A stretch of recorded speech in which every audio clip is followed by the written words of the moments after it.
Bitter God. അതിന്റെ കയ്പ് കാരണം പലർക്കും ഇഷ്ടമല്ലെങ്കിലും ഗുണങ്ങളുടെ കാര്യത്തിൽ മുൻപന്തിയിലാണ്. ആരോഗ്യ ഗുണങ്ങൾ നോക്കാം. പാവയ്ക്കയുടെ പ്രധാന ഗുണങ്ങൾ: പ്രമേഹ നിയന്ത്രണം. പാവയ്ക്കയിൽ അടങ്ങിയിരിക്കുന്ന ചരാന്റിൻ, പോളിപെപ്റ്റൈഡ് ബി എന്നിവ പ്രകൃതിദത്തമായ ഇൻസുലിൻ പോലെ പ്രവർത്തിക്കുന്നു.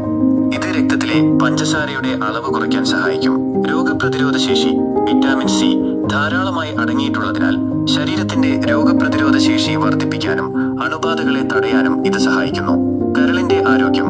കരളിനെ ശുദ്ധീകരിക്കാനും ദഹന പ്രക്രിയ സുഗമമാക്കാനും പാവയ്ക്ക ഉത്തമമാണ്. ചർമ്മ സൗന്ദര്യം. രക്തം ശുദ്ധീകരിക്കാനുള്ള കഴിവുള്ളതിനാൽ മുഖക്കുരു, ചൊറിച്ചിൽ തുടങ്ങിയ ചർമ്മ പ്രശ്നങ്ങൾ കുറയ്ക്കാൻ പാവയ്ക്ക ജ്യൂസ് കുടിക്കുന്നത് ഗുണകരമാണ്. ഭാരം കുറയ്ക്കാൻ. കലോറി വളരെ കുറവായതിനാലും ഫൈബർ നാരുകൾ ധാരാളം അടങ്ങിയിട്ടുള്ളതിനാലും ശരീരഭാരം കുറയ്ക്കാൻ ആഗ്രഹിക്കുന്നവർക്ക് ഭക്ഷണത്തിൽ ഉൾപ്പെടുത്താവുന്ന ഒന്നാണിത്. കൊളസ്ട്രോൾ കുറയ്ക്കുന്നു. ശരീരത്തിലെ ചീത്ത കൊളസ്ട്രോൾ കുറയ്ക്കാനും ഹൃദയാരോഗ്യം മെച്ചപ്പെടുത്താനും പാവയ്ക്ക സഹായിക്കുന്നു.